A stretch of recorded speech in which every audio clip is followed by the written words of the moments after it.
በእግረኛ ሰራዊቱ ተስፋ የቆረጠው የአብይ አህመድ አገዛዝ ሰው አልባ አውሮፕላንን በመጠቀም በተመሳሳይ ሰዓት በተለያዩ ቦታዎች ላይ ጥቃት ለመፈጸም መዘጋጀቱ ተሰምቷል። የኢትዮ ጅቡቲ ባቡር ለ10 ሺህ የኢሬቻ በዓል ተሳታፊዎች ነጻ የትራንስፖርት አገልግሎት እንደሚሰጥ አሳወቀ። ክሊዮፓትራ የሚል ስያሜ የተሰጠው የሞባይል ባንኪንግ ላይ ያነጣጠረ አዲስ የአንድሮይድ ቫይረስ መከሰቱ የሳይበር ደህንነት ስጋቶች ላይ የሚሰራው ክሊፌስ ቡድን አሳወቀ። የማዕድን አልሚዎችን የነዳጅ እጥረት ለመቅረፍ የሚያስችል አሰራር ሊዘረጋ ነው። በአቶ ጌታቸው ረዳ የሚመራውና ከህወሓት የተለየው ቡድን በዲፕሎማሲው ይሁን ሌላ ዘርፍ ከኢትዮጵያ መንግስት በላይ ችግር እየፈጠረብን ነው ሲሉም ዶክተር አብርሃም ተናገሩ። እስከ መጨረሻው ድረስ አብራችሁ ስትቆዩ እነዚህና ሌሎች ያልተሰሙ መረጃዎችን በዝርዝር እናስደምጣችኋለን። የሚዲያችን ተደራሽነት እንዲበዛ ቪዲዮን ላይክ፣ ቻናሉን ሰብስክራይብ እና ሼር እንዲሁም ኮሜንት መስጫ ሳጥን ድል ለአማራ ፋኖ የሚል አስተያየት እያስቀምጣችሁ አብራችሁን ሁኑ። እነሆ ወደ መረጃችን ገባን። በእግረኛ ሰራዊቱ ተስፋ የቆረጠው የአብይ አህመድ አገዛዝ ሰው አልባ አውሮፕላንን በመጠቀም በተመሳሳይ ሰዓት በተለያዩ ቦታዎች ላይ ጥቃት ለመፈጸም መዘጋጀቱ ተሰምቷል። ጥቃቱ ይፈጸማል የተባለው ጨለማን ተገን በማድረግ ሲሆን ጥቃት ይፈጸምባቸዋል የተባሉ አካባቢዎች ተለይተዋል ሲሉ የመረብ ሚዲያ ወታደራዊ ምንጮች ገልጸዋል። ጥቃቱ የሚፈጸመው የፋኖ ጦር ቤዝ ተብለው በተለያዩ ቀጠናዎች የፋኖ አመራሮች በስፋት ይገኙባቸዋል በተባሉ ቦታዎች ላይ ነው። የመረብ ሚዲያ ወታደራዊ ምንጭ እንደገለጹት ጥቃቱ የሚፈጸመው በተመሳሳይ ሰዓት በተለያዩ ቦታዎች ላይ ነው ያሉ ሲሆን ለዚህም ሰው አልባ አውሮፕላኖች ተዘጋጅተዋል ብለዋል። ጥቃቱ የሚፈጸመው ጨለማን ተገን በማድረግ አጥቢያ ሌሊት ላይ ነው የሚሉት ምንጫችን ኦፕሬሽኑ የሚመራው አዲስ አበባ መገናኛ አካባቢ በሚገኝ የወታደራዊ ደህንነት ቢሮ ነው ሲሉ ለጣቢያችን ተናግረዋል። ጥቃቱ ዛሬ መስከረም 21 2018 ዓ.ም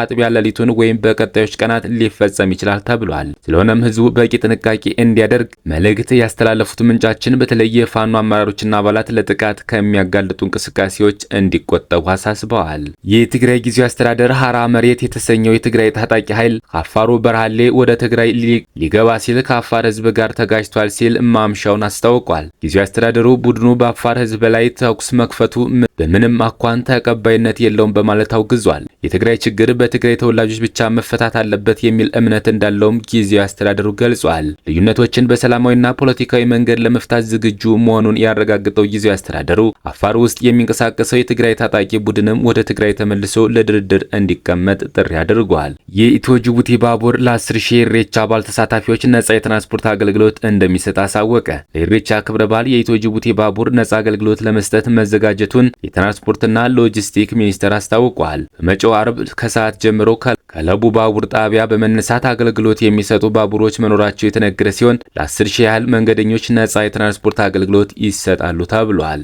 ሚኒስቴር መስሪያ ቤቱ ከአዲስ አበባ ከተማ አስተዳደርና ከክልሎች ጋር በጋራ አገልግሎት ለመስጠት ማቀዱንም ገልጿል። በዚህም በአስኮ፣ በየካ፣ በሳር ቤትና በሌሎች አካባቢዎች የአዲስ አበባ ከተማ አስተዳደር ወደ ለቡ ባቡር ጣቢያ የሚያደርሱ አውቶቡሶች እንደሚዘጋጅ ነው የተነገረው። በተለይም አርብ ከሰዓት ከ9 ሰዓት ተኩል ጀምሮ በአዲስ አበባ ከተማ ለሚከበረው የኢሬቻ በዓል አገልግሎት ሙሉ በሙሉ ይጀመራል ያሉ ሲሆን ከቅዳሜ ከሰዓት ጀምሮ ደግሞ በቢሾፍቱ ለሚከናወነው በዓል ጉዞ ባቡሮቹ ዝግጁ መሆናቸውን ተናግረዋል። ክሊዮፓትራ የሚል ስያሜ የተሰጠው የሞባይል ባንኪንግ ላይ ያነጣጠረ አዲስ የአንድሮይድ ቫይረስ መከሰቱን የሳይበር ደህንነት ስጋቶች ላይ የሚሰራው ክሊፌስ ቡድን አሳወቀ። የዚህ ቫይረስ መከሰት በሞባይል ባንኪንግ ስጋት እድገት ውስጥ ከፍተኛ የሚባል ለውጦች እየተከሰቱ መሆናቸውን ማሳያ ተደርጎ ተወስዷል። በክሊፌስ ቡድን አማካኝነት በነሐሴ ወር መጨረሻ የተለየው ይህ ቫይረስ አውሮፓ የፋይናንስ ተቋማት ላይ ባነጣጠሩ መጠነ ሰፊ ዘመቻዎች ውስጥ ጥቅም ላይ እንደዋሉ ተገልጿል። ክሊዮፓትራ የተራቀቀ የባንክ ትሮጃን ቫይረስ የመረጃ መንታፊዎች በርቀት ሆነው የተደበቀ ምናባዊ ኔትወርክ ስርዓትን በመጠቀም ለጥቃት ሰለባ የሆኑ መሳሪያዎችን መቆጣጠር የሚያስችላቸው መሆኑ ተነግሯል። ይህ አጥፊ ሶፍትዌር ከገሃዱ ዓለም የማጭበርበር ሙከራዎች ጋር ቁርኝት የፈጠረ ሲሆን ለጥቃት ኢላማ የተደረጉ አካላት መሳሪያዎቻቸውን ቻርጅ ሲያደርጉ እንዲሁም ብዙም ክትትል አይደረግበትም ብለው በሚያስቡት ምሽት ላይ ጥቃቶች በጥንቃቄ እንደሚሰነዘሩ ታውቋል። የደህንነት ባለሙያዎች ቫይረሱ ለወደፊቱ የዘርፉ ስጋቶች ማሳያ ሆኖ ሊያገለግል እንደሚችል ያስጠነቀቁ ሲሆን ይህም የፋይናንስ ተቋማት ላይ ያለው የስጋት ደረጃ ከፍ እንደሚያደርገው ጠቁመዋል። የቫይረሱ መከሰት ለፋይናንሻል ተቋማትና ጸረ ማጭበርበር ቡድኖች ከስታቲክ ትንታኔ በላይ የሆኑ ስራዎችን እንደሚጠበቅባቸው ያሳየና በመጠቀሚያ መሳሪያዎች ላይ የሚከሰቱ የባህሪ ለውጦች ላይ ክትትል ማድረግ እንዲሁም የስጋት ማሳወቂያ መፍትሄዎችን መተግበር ወሳኝ መሆኑ ተገልጿል። ከ60% በላይ ዜጎቿ በኃይል አቅርቦት የሚሰቃዩባት ሀገር ኢትዮጵያ ለኬንያ 83 በመቶ የሚሆነውን የኤሌክትሪክ ኃይል በማቅረብ ቀዳሚ የኃይል ምንጭ መሆኗ ተገለጸ። ይህም ሀገሪቱ በዓመት $10 ሚሊዮን እንድትቆጥብ እንዳስቻላትና ከኃይል መቆራረጥ እንደታደጋት ተገልጿል። ኬንያ ባሳለፍነው ዓመት ሰኔ ወር ድረስ አጠቃላይ ካስገባቸው የኤሌክትሪክ ኃይል ውስጥ ኢትዮጵያ 83 በመቶ የሚሆነውን በማቅረብ ቀዳሚ የኃይል ምንጭ መሆኗ ተገለጸ። በዚህም በቀጠናው የኃይል ደህንነት የኢትዮጵያ ሚና እያደገ ነው ተብሏል። የኬንያው ካፒታል ኤፍኤም እንደዘገበው በተጠቀሰው ጊዜ ውስጥ ኢትዮጵያ 1274.42 ጊጋዋት ሰዓት የኤሌክትሪክ ኃይል ለኬንያ ስታቀርብ ዩጋንዳ 225.64 ጊጋዋት ሰዓት እና ታንዛኒያ 33.79 ጊጋዋት ሰዓት አቅርበዋል። በዚህም ለኬንያ ኃይል የኢትዮጵያ አስተዋጽኦ ከሌሎች በእጅጉ የላቀ መሆኑን ዘገባው አመላክቷል። በአጠቃላይ ኬንያ ከጎረቤቶቿ የምታስገባው ኤሌክትሪክ ኃይል ካለፈው ዓመት ጋር ሲነጻጸር በ27.8 በመቶ ከፍ ብሏል የተባለ ሲሆን ይህም የሆነው በዋነኝነት በኢትዮጵያና በኬንያ መካከል በተዘረጋው የኃይል አቅርቦት ፕሮግራም አማካኝነት መሆኑ ተጠቁመዋል። አሜሪካ የኢትዮጵያ መንግስት በቢሾፍቱ አቅራቢያ ለሚገነባው አዲስ ግዙፍ አውሮፕላን ማረፊያ የገንዘብ ድጋፍ እንደምታደርግ የፕሬዝዳንት ትራምፕ የአፍሪካ ጉዳዮች ከፍተኛ አማካሪ ማሳድ ቡሎስ ሰሞኑን በኒውዮርክ በሰጡት መግለጫ አስታውቀዋል። ቡሎስ የአሜሪካ ዓለም አቀፍ የልማትና የፋይናንስ ተቋማት ለፕሮጀክቱ ድጋፍ እንደሚያደርጉም ተናግረዋል። በቅርቡ በኢትዮጵያ ጉብኝት ባደረጉበት ወቅት በዚሁ ድጋፍ ዙሪያ ከባለስልጣናት ጋር እንደተነጋገሩ ቡሎስ ገልጸዋል።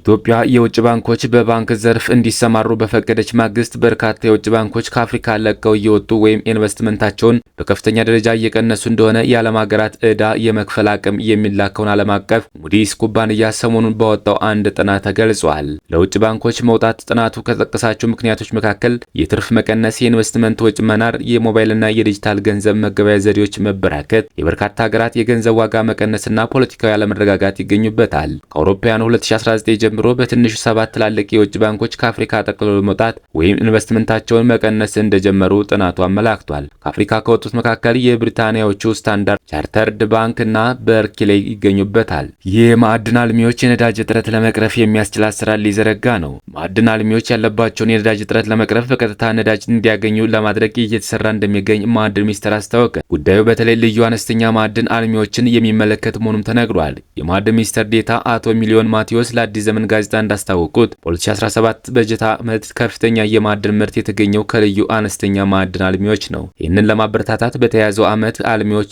ያለባቸውን የነዳጅ እጥረት ለመቅረፍ አሰራር ይዘረጋል ብለዋል። አሰራሩ አምራቾች በቀጥታ ነዳጅ እንዲያገኙ የሚያስችል እንደሚሆን ገልጸዋል። ለዚህም ከሚመለከታቸው አካላት ጋር እየተሰራ እንደሚገኝ ጠቁመው በውጤቱ በከፍተኛ የውጭ ምንዛሪ የሚገቡ ማዕድናት በሀገር ውስጥ መተካትና የውጭ ምንዛሬ ማዳን እንደሚቻል አመላክተዋል።